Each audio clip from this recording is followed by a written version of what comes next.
Fiction, science fiction, horror, fantasy, crime, LGBT, thriller. You have now entered the House of Mystery. Welcome back into the House of Mystery. I'm Al Warren. Got Mr. Joe skating Goldberg. No, I'm watching skating. It's Olympic time. See people achieve their dream, Al. What are you trying to say? I'm just saying. You know, Douglas has achieved his dream. I'm trying to get back to my dreams, and you are. I don't know. I'm staying watching the people on the Olympics doing their dream. Hope they stay up. You're Olympic guy. You know, the thing is, I haven't had time. I haven't seen anything with the Olympics this year. The only thing, of course, I heard was the Canadian controversy over curling. Yeah. Yes. I'm going to admit, before that, I love curling. Yeah. I love it. I watch it. It's like, it's chess on ice. Yeah. And so I'm one of those guys, you know, comes up every 4 years, let's watch the curling, and it'll disappear and comes back. It's great. I was surprised to see the Canadian go off like that. Yep. Holy cow. Live. I know, the swear. I've just never seen a Canadian go like that. You don't swear, it hurts your ears. Yeah, it's crazy. And we curl every year. It's not every 4 years. We did it in school. That was part of our class. That's just not here. I know. Well, maybe Douglas can go back in time a split second and make the Americans start to learn how to do curling. How's that? Oh, there you go. See, that's perfect. That's my segue. I'm here for you. That's my theater background. Yeah, there you go. Thanks, Joe. Appreciate the segue. I'm here for you. I want to get away from curling in the Olympics. So. Yeah, it's terrible. Anyway, we're talking about the book Split Second, as old Joe said. Yeah. And we got that's a joke. That's an old joke. Douglas E. Richards here. He's the author of that and many more, and he's New York Times bestseller. So he's like Joe in that way. So welcome to the show, Douglas. Thanks, Al. I appreciate it. Of course. It's a pleasure. Wow, you have written a lot of books, and pretty successful books, too. And did you always know you were going to be a writer? Was this something that you just sort of went into right from being a kid, or where did it come from? I did. I mean, actually, when I was like 10 years old, I tried to write a novel. It's interesting because I had a married couple in it, and so I'm trying to do like an accurate dialogue with a married couple when I'm 10. So that's a little bit challenging. But anyway, so I abandoned that and really never thought about it. Had a career in biotechnology. So I got an MBA from the University of Chicago and a master's in molecular biology. I was in a PhD program in molecular biology, but I was really sloppy and impatient. And I was spilling carcinogens and radioactive materials all over myself. And I thought I'd never going to have children at this rate. So I just ended up writing a master's and leaving the program. So I had the MBA and the master's, and then went into biotech. Worked at Bristol Myers Squibb doing biotech deals, and then became an executive in a bunch of biotech companies. But meanwhile, I kind of decided to try my hand at it. I wrote a novel called Wired that went viral, became a New York Times bestseller, and was selling 60,000 to 80,000 copies a month. And I said, hey, I'm going to quit my biotech job and do this full time. So I've been doing it now for, I think it's probably 15 years now, full time. That's great. And how much of that career do you put into your writing? Do you know what I mean? Does it get into your writing some places? A lot, yeah. So my scientific background, that's kind of been my thing. Is I extrapolate from accurate science, from what's really possible. Kind of they're near future thrillers. So there's space opera. And I'm also doing some collaborations recently with other people that are more space opera-y. But the ones I write just my own are all, kind of like Michael Crichton used to do, take place 15 or 20 years in the future, extrapolate current technologies. Although I have to be honest, it's getting hard to get ahead of the current technology. I mean, things are happening so fast that, I wrote a book about artificial superintelligence called Infinity Born that, I thought was, 30 years ahead of its time, and boy, it might not be at all. I didn't anticipate AI happening this fast and this well. This tough genre. I grew up in science fiction, Asimov, and Clark and Right. that gang. Getting Stranger in a Strange Land. Don't get me started. It lives. Science fiction lives. Okay, so the question kind of is why? Andy Weir's got the movie coming out. It was a great book. And Operation Hail Mary. So what is it about science fiction that has lived like forever? Since 50s before. I think it's people are just fascinated by the possibilities. Before science fiction wasn't a thing because technological change happened so slowly. If you're in the 15th century, you go your whole life and, somebody invents a better way for an oxen to pull a plow and you're like, wow, that was some great progress. And it was, but I'm just saying now the explosion of progress since starting at the 1950s and accelerating every year, it just becomes so much a part of our lives. And so it's kind of fun to kind of extrapolate.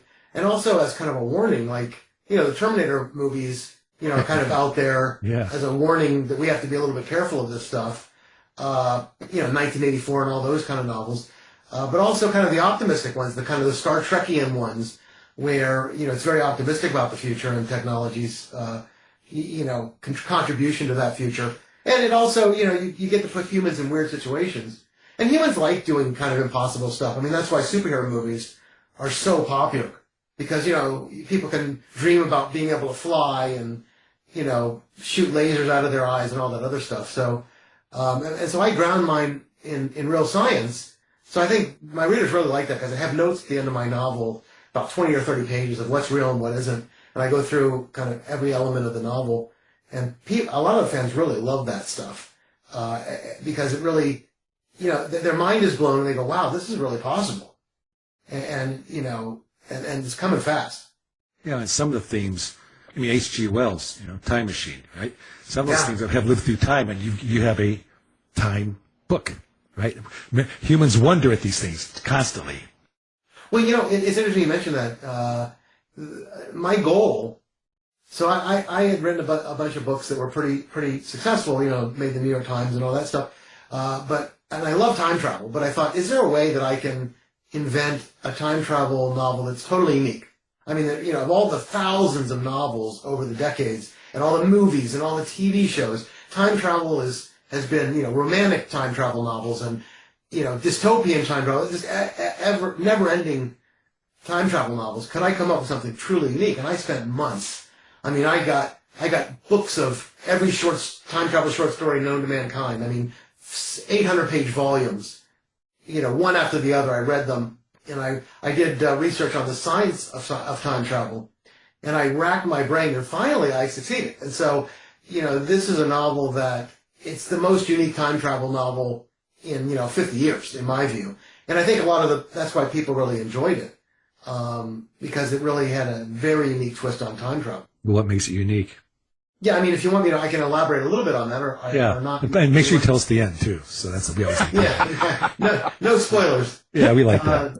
So the idea is that this physicist comes up with a way to travel like 45 millionths of a second back in time. Send objects, send self 45 millionths of a second back in time, but that's it. So it's kind of like Einstein's light speed. That's a barrier. You can't go back more than 45 millionths of a second. That's just how it works out.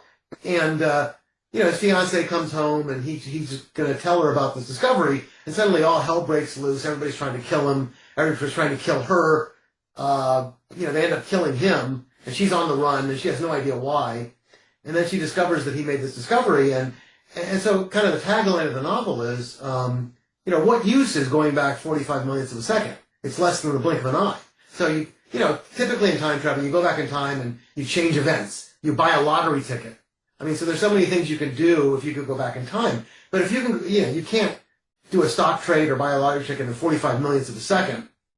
So you can't right a wrong, make up with a girlfriend that you wish you never broke up with.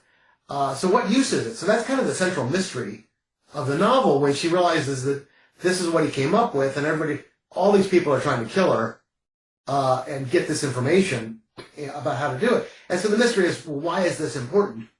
What is it? How does it possibly help you to be able to do this? And the answer is, it's incredibly important, and it's just beyond imagination how powerful and important this really is.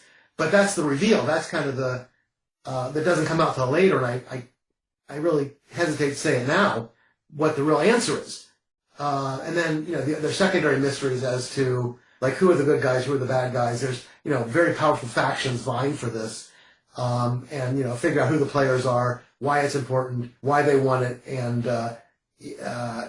who she should trust and who she shouldn't trust. So that's kind of the crux of it. You're kind of hard science in a way, right? Because you're trying to stay realistic, but at the same time you're doing near future.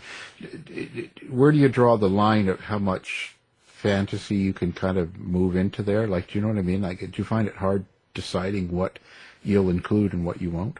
Yeah, it's funny that you mentioned this, and I've said this so many times and written about it in my novels, but it comes up a lot. And so, in the early days, I thought, am I going too far? Is this too beyond the realm of possibility? For example, I started with a kids series, the Prometheus Project series for like 9 or 10-year-olds. I wanted to do kind of nano manufacturing, nanites. So little microscopic robots. And the idea would be, they're nano assembly. So, I'm blanking on the word for it, but, so you stick one of these little robots on the ground and it gathers, it roots around, it gathers stuff from the dirt and it makes a copy of itself. Okay. And then those copies make copies of themselves. And pretty soon you have 1, 2, 4, 8. Pretty soon you have billions of these things, little insect, microscopic little robot insects. And they can build, a plasma television from stuff they get in the ground. They convert the materials, the raw materials, and they build a television. And voila, you have a television. And I thought, well, that's going too far. Who's going to believe that that's something that's really possible, right? I mean, it just, that would take 100,000 years if it's ever possible. But then I had an epiphany, and it really wasn't much of an epiphany, but my favorite course in graduate school was called developmental biology. And that's like how a single fertilized cell becomes a human being, or a frog or whatever it is. But, how a single fertilized cell becomes a human. And it just is fascinating to me. And I thought about it, that's far more impressive than what I just outlined. I mean, so a cell, makes 1, makes 2, makes 4. And then at a certain stage, the cells start differentiating. They obey this programming and they have to root around, their environment, the womb. They're rooting around the womb, grabbing materials to make more of themselves. And then at some of them say, oh, I'm going to be a heart cell. And then some of them say, I'm going to be an eye cell. I'm going to be brain cells. And they start branching off, and then different programming takes over. Okay, and at the end, you end up with a human being who's sentient, who's alive, who has 100 billion neurons arranged for consciousness from a single cell. So then I thought, well, hell, if I'm reluctant to say that you put a little robot in the ground and you make a television, but what we see all the time is we put a single cell in a womb and we end up with a human being. So, which is far more impossible in my view. So then I started kind of opening up the reins, like, there's very little that's not possible when you really think about it. And, another example, when I was in graduate school, I was sequencing DNA. And I mean, it was painstaking. I would sequence 300 base pairs a day if I was lucky. And it was just brutal. And if you would have asked me back then, it was like, 1987, maybe 86, I was doing it. If you would have asked me, when will humanity be able to sequence 1 billion base pairs in an hour? I would have said never. I would have said, that's impossible. It's like breaking the speed of light. No, it's physically impossible. The universe won't allow you to sequence 1 billion base pairs an hour, and now we're doing it routinely. So the speed of progress is just breathtaking. And, again, if you can make a human from a single cell, what can't really be in the realm of reality? Well, then that brings up some questions. I'm wondering if you can hit in your book, things like bioethical issues and techno-ethical issues. How much do you bring those current sort of cultural questions? Should you do that? Should you go back in time? Should you create a human? Hitting quick because the AI was too fast. He got worried about AI, so hit and quit it. So, how much is that in your books? Great question. No, all the time. I mean, that's the essence of my novels. I take technologies, I extrapolate them out to really cool stuff, and then I talk about the morality, the ethics. I mean, there's endless philosophical questions about if you could do this, what would the world look like? And so it's really fun for me. They're intellectual exercises, but they have all the thriller elements. I mean, constant action scenes and thrills and mystery. But at the end of the day, and I think that's what my fans really like the most, is that they learn something, not only about accurate science, but I give them food for thought. So, my tagline in a lot of novels is, a novel you'll be thinking about long after you've read the last page. And I like to believe that's true. That's what I try to do. And my fans have told me that that's why, one of the reasons they really like my stuff. Because I think that's really important to do. What does Douglas get out of the writing? What do you get? How does it affect you? Do you find that, is it more than just money? Oh, yeah. I mean, first of all, I love writing. I love reading, but, I have had quite the journey, because I have learned so much in so many fields. It's crazy. So I wrote the first novel, and that was more based on my biotech background. Wired was, basically somebody invented a way they could become super intelligent. There's a movie Limitless that came out pretty soon after I wrote that novel, but it was kind of that sense, but I took it in a much different direction. So I often say that I use every good idea I ever had in every novel. And then, holy heck, what am I going to do now? I mean, I've used up every good idea I've ever had. And so then I have to, in between novels, I used to have to spend months reading on cosmology, philosophy, human behavior. And really was awesome, because I got paid to learn endless fields, the science of happiness, all of these different things. And so I've really grown and changed dramatically over the course of this 15 years of writing. Do you find it hard to keep the human reaction accurate to certain things you do with science, like your characters, for instance? How do you write them? Where do you get your characters from? Is it something from within, or people you've seen at a coffee shop, or where do they come from? A lot me, but a lot of people I've seen as well. So both of those things. But I just think I try to how would people really react when I'm writing? I kind of immerse myself in the scene and think. One of my criticisms, and I think I'm overly critical in this area, but, sometimes you read a book where, these characters are talking, and then suddenly, I'm making this up, but, elephants fly out of this guy's mouth. Suddenly, 6 elephants just fly right out of his mouth. Okay? And then they keep on talking, and then 3 chapters later, they get into a discussion about what the elephants were doing. And to me, it's if you're in the scene, if you're talking with your buddy and elephants fly out of his mouth, you are stopping your conversation, and you're saying, what the heck is going on? Where did these elephants come from? How did you do that? What does this mean? That's the realistic kind of reaction. And I think, so, whatever's going on, I feel like I try to have my characters react the way anybody would react. Not to kind of put it off to a later chapter because you're in the middle, or I'm not explaining this very well, but hopefully I'm making some sense. Well, let's stick with that. You talked about, and I'll ask about the characters. Let me ask about your readers. How do you want them to react? Do you want to be scared, thinking, aware? What is it that you want them to say? They're going to think about it when they're done reading it. Okay.